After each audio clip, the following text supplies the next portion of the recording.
Breaking news AP రాజధాని అమరావతి నిర్మాణంలో మళ్లీ సింగపూర్ ప్రభుత్వాన్ని భాగస్వామ్యం చేయాలనే ఆలోచనలో ఉంది ప్రభుత్వం. సింగపూర్ ప్రభుత్వాన్ని కలిసి ప్రస్తుత పరిస్థితిని వివరించాలని సీఎం చంద్రబాబు అధికారులను ఆదేశించారు. జరిగిన విషయాలను వివరించి సరిదిద్ది పరస్పర నమ్మకంతో మునుపటిలా కొనసాగేలా చర్యలు చేపట్టాలన్నారు. గతంలో రాష్ట్రం చేసుకున్న ఒప్పందాలను అకస్మాత్తుగా వైసీపీ ప్రభుత్వం రద్దు చేయడం వల్ల రాష్ట్ర ప్రతిష్టకు గండిపడిందన్న ఆలోచనలో ఉంది ఏపీ ప్రభుత్వం. ఇలాంటి నిర్ణయాలు రాష్ట్రానికి అంతర్జాతీయ స్థాయిలో తీవ్ర నష్టం కలిగించాయని చంద్రబాబు ఆందోళన వ్యక్తం చేశారు. ఆగిపోయిన సంప్రదింపులను తిరిగి మొదలుపెట్టి పరస్పర చర్చలతో కలిసి పనిచేసే అవకాశాల కోసం కృషి చేస్తున్నట్టు ప్రభుత్వం వెల్లడించింది.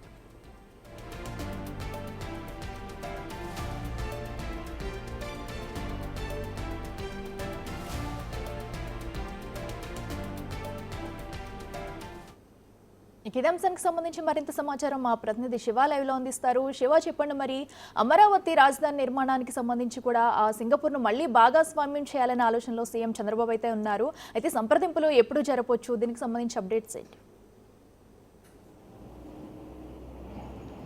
అఖిల, మొత్తం మీద చూసుకుంటే ఆంధ్రప్రదేశ్ ఎంతో ప్రతిష్టాత్మకంగా నిర్మిస్తున్న రాజధాని నిర్మాణం అమరావతి. ఈ ప్రాంతానికి సంబంధించి కూడా శరవేగంగా నిర్మాణాలు చేపట్టాలని చెప్పి ఏపీ ప్రభుత్వం భావిస్తోంది.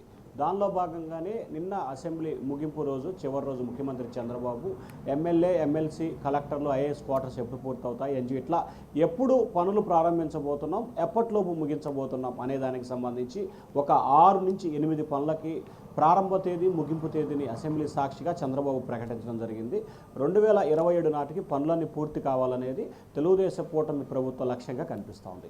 ఇక 2014 నుంచి 19 వరకు 2016లో సింగపూర్ ప్రభుత్వం, అప్పటి సింగపూర్ మంత్రి ఈశ్వరంతో ఆయన ఇక్కడ పర్యటించడం, ఆ ప్రభుత్వంతో అనేక ఒప్పందాలు, ఎంఓయూలు చేసుకున్న పరిస్థితి కనిపించింది.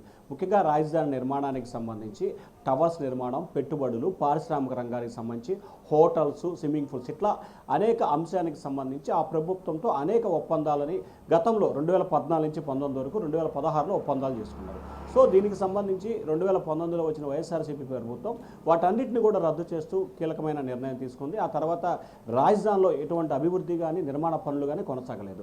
తాజాగా 2024లో కూటమి ప్రభుత్వం అధికారం రావడంతో తిరిగి సింగపూర్ ప్రభుత్వంతో ఒప్పందం చేసుకొని ఎంఓయూలు చేసుకోవాలని చెప్పి తెలుగుదేశం ప్రభుత్వం నిర్ణయం తీసుకుంది. దీనికి సంబంధించి కూడా రానున్న వారం 10 రోజుల వ్యవధిలోనే సింగపూర్ ప్రభుత్వంతో చర్చలు జరిపేందుకు ఏపీ ప్రభుత్వం సిద్ధమవుతుంది. దీనికి సంబంధించి కూడా మున్సిపల్ పట్టణాభివృద్ధి శాఖ మంత్రి నారాయణ, అలాగే ఆర్థిక శాఖ మంత్రి పయ్యావుల కేశవ్ నేతృత్వంలో ఎవరైతే సిఆర్డీ కమిషనర్ మాగు ఉన్నారో ఆయనతో పాటు, అంటే వీరందరూ అంటే కాటమనేని భాస్కర్ సిఆర్డీ కమిషనర్, ఈ ముగ్గురితో పాటు మరికొంతమంది నేతలు త్వరలోనే సింగపూర్ వెళ్ళి ఆ ప్రభుత్వంతో సంప్రదింపులు జరిపి 2016-19 మధ్య ఏ పనులకైతే ఎంఓయూలు కొనసాగాయో, ఏ పనులైతే ఇద్దరి మధ్య అగ్రిమెంటు, అలాగే ఏ పనులైతే చర్చలు జరిగిందో వాటన్నిటిని తిరిగి ప్రారంభించేందుకు కూడా తిరిగి మరొకసారి ఆ ప్రభుత్వంతో సంప్రదింపులు జరిపే అవకాశం కనిపించి, మొత్తం కనుక ఓకే అయితే కనుక వచ్చే సంవత్సరం ఉగాది నుంచి కూడా తిరిగి సింగపూర్ ప్రభుత్వం, ఏపీ ప్రభుత్వం సంయుక్తంగా అమరావతిలో మరికొన్ని భవనాల నిర్మాణానికి సంబంధించి కానీ, మరికొన్ని పారిశ్రామిక